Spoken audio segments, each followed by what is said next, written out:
Home Remedies presents Take the 7-day 2 ingredients weight loss challenge. So, you don't believe me? Then take the challenge.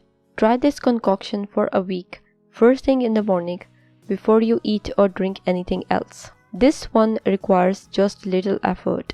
You will spend more of your time finding excuses why you haven't made it a morning ritual already.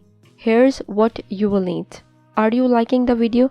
If yes, give it a thumbs up and subscribe to the channel to support it.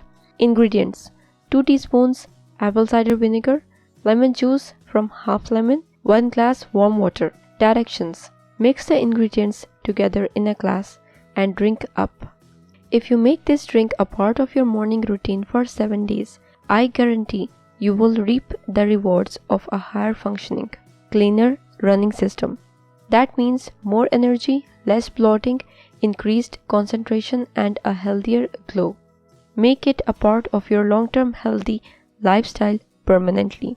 So, who will take up the challenge? Let me know in the comments. If you liked the video, hit that like button to give it more value and share it on your social networks to let others benefit from it too. Thanks for watching. Goodbye.